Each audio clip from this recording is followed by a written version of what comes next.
Hello, ഇന്ന് നമ്മൾ വെണ്ടയ്ക്ക വെച്ചിട്ടൊരു പക്കോടയാണ് തയ്യാറാക്കുന്നത്.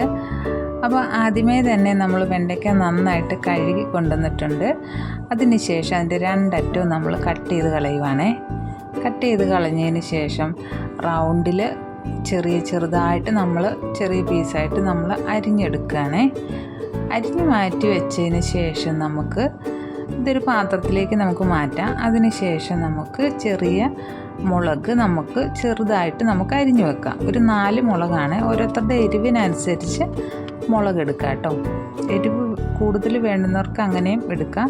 പിന്നെ ഇതിനകത്തേക്ക് കുരുമുളക് ചേർക്കുന്നവരുണ്ട്. ഞാനിവിടെ പച്ചമുളക് മാത്രമേ എടുത്തിട്ടുള്ളൂ.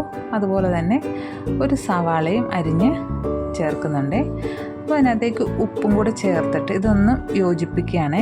യോജിപ്പിച്ചതിന് ശേഷം 2 സ്പൂണ് കടലമാവും 1 സ്പൂണ് ഗോതമ്പ് പൊടിയും കൂടെ ചേർത്ത് കൊടുക്കുന്നുണ്ട്.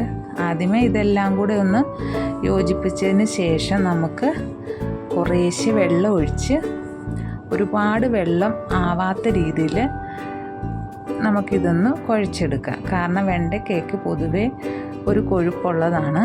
അതുകൊണ്ട് തന്നെ പെട്ടെന്ന് ഇത് മിക്സായി കിട്ടും കേട്ടോ. നമുക്കപ്പോഴത്തേനും ഒരു പാത്രം അടുപ്പിൽ വെച്ച് അതിനകത്തേക്ക് എണ്ണ ഒഴിച്ചു കൊടുത്ത് എണ്ണ ചൂടായി വരുമ്പോഴത്തേനും നമുക്ക് ഈ പക്കോടയുടെ മിക്സ് ഒഴിച്ച് നമുക്ക് വറുത്ത് കോരാമേ. അതായത് പരിപ്പുവട വലുപ്പത്തിൽ നമുക്ക് പരിപ്പുവട ഉണ്ടാക്കുന്ന രീതിയിൽ തന്നെ നമുക്ക് ഈ പക്കോട തയ്യാറാക്കാം. അല്ലാതെ ഒന്നൊന്നായിട്ട് ഇട്ട് വേണേൽ അങ്ങനെയും നമുക്ക് വറുത്ത് കോരിയെടുക്കാമേ.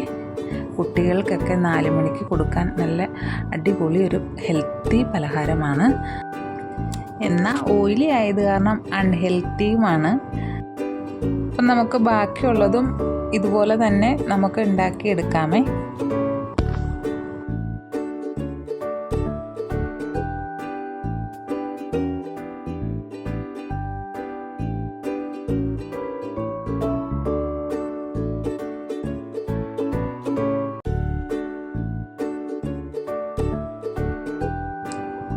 അപ്പോൾ വീഡിയോ ഇഷ്ടപ്പെട്ടാൽ ലൈക്ക് ചെയ്യാനും ഷെയർ ചെയ്യാനും അതുപോലെ തന്നെ സബ്സ്ക്രൈബ് ചെയ്യാനും മറക്കില്ലേ. അപ്പം നമുക്ക് പുതിയൊരു റെസിപ്പിയുമായിട്ട് നമുക്ക് വീണ്ടും കാണാം.